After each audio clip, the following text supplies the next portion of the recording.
युग चाहे कोई भी हो, चाहे सतयुग हो, त्रेता हो, द्वापर हो, कलयुग हो, या फिर कोई भी युग हो, कोई भी सिचुएशन हो, भगवान ने माँ की परीक्षा जब जब ली है तब तब माँ ने उस परीक्षा को पास किया है। कुदरत ने जब भी ये देखना चाहा है, जब भी ये समझना चाहा है, जब भी कुदरत ने माँ को परखने की कोशिश की है, माँ ने हमेशा अपने आप को बलिदान देकर साबित किया है।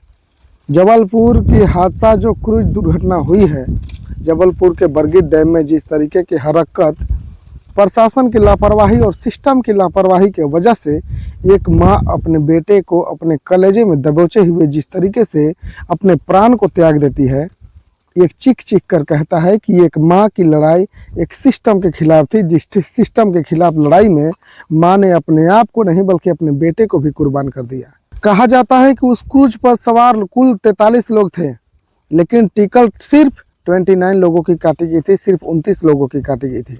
मतलब प्रशासन की नाक के नीचे से एक बहुत बड़ा स्कैम चल रहा था। प्रशासन को ये दिखाया जा रहा था कि हम कम टिकट काट रहे हैं, सवारी कम लेकर जा रहे हैं, लेकिन उसके पीछे एक बड़ा स्कैम चल रहा था। क्रूज वाले अब कमाने के लिए टिकट के अलग भी कई सवारियों को बैठाकर उनसे वसूली कर रहे थे और उनको पानी में घुमा रहे थे।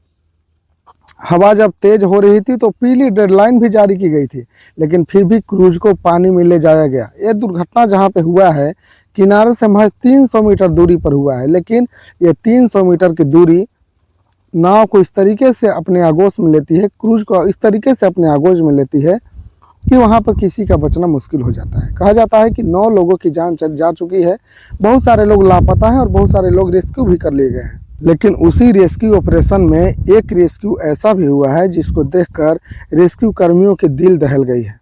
एक माँ अपने बच्चे को मरने के बाद भी इस तरीके से पकड़कर अपने कलेजे से चिपकाई हुई थी कि माँ की मरे कई घंटे हो गए थे, फिर भी वो बच्चा अपने माँ के कलेजे से दूर नहीं हुआ था।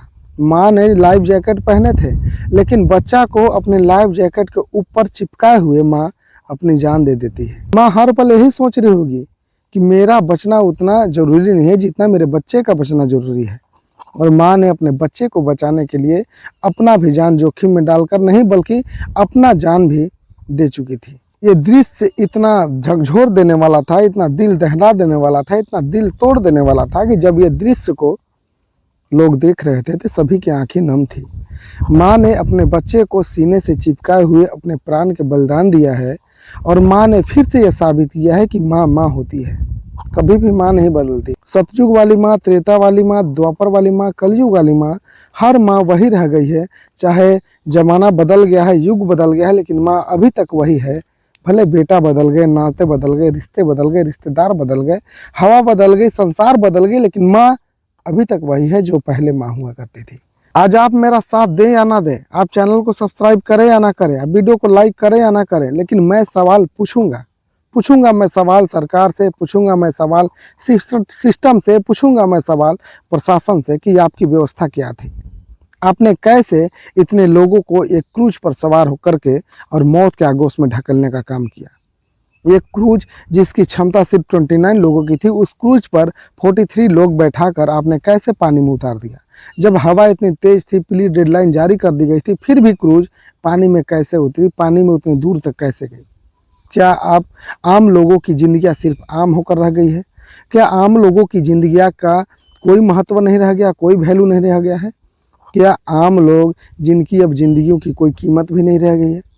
आप क्या चाहते हैं? आम लोग ऐसे ही मरते रहेंगे, बिलखते रहेंगे, रोते रहेंगे, तड़पते रहेंगे, और सिस्टम में बैठे लोग सिर्फ एक ट्वीट कर देंगे कि हमें इस खबर से काफ़ी दुख हुआ है और हम इसकी संवेदनाएं व्यक्त करते हैं।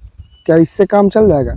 काम चलेगा सिस्टम को सुधारने से, काम चलेगा सिस्टम को मजबूत करने से।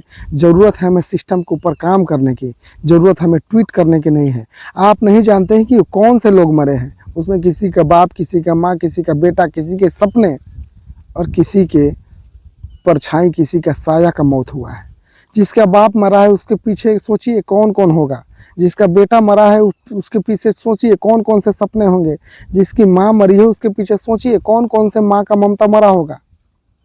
आप लोगों ने इसका ध्यान नहीं देते हुए सिर्फ कोई दुर्घटना होती है और आप लोग एक ट्वीट कर देते हैं कि हम लोग इस दुर्घटना से काफ़ी दुखी हैं और हम इसकी संवेदनाएं व्यक्त करते हैं। इससे काम नहीं चलेगा साहब, आपको सिस्टम पर काम करना पड़ेगा। फिलहाल देश की स्थिति यही है, देश में ही चल रहा है।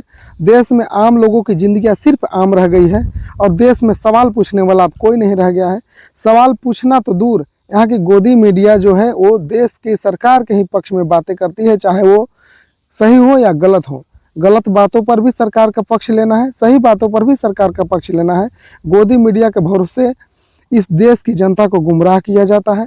हम जैसे यूट्यूबर जो सच फैक्ट को लाकर दिखाते हैं उनको कोई सपोर्ट करने वाला नहीं होता है। हम लोग अपने वीडियो के माध्यम से सच्चाई बताने की कोशिश करते हैं, हम लोग अपने वीडियो के माध्यम से हर उस सच्चाई तक पहुंचने की कोशिश करते हैं, हम लोग अपने वीडियो के माध्यम से आप तक हर सच्चाई को पहुंचाना चाहते हैं, लेकिन हम सबको कोई सपोर्ट नहीं करता। और गोदी मीडिया जो झूठा दिन प्रतिदिन झूठा देश में झूठा बवाल फैला रही है उसको लोग सपोर्ट करते हैं।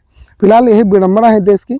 अगर आप लोगों की मर्जी हो तो मुझे भी सपोर्ट कीजिएगा, चैनल को सब्सक्राइब कीजिएगा, वीडियो को लाइक कीजिएगा। मिलते हैं अगले वीडियो में, तब तक के लिए धन्यवाद, नमस्कार।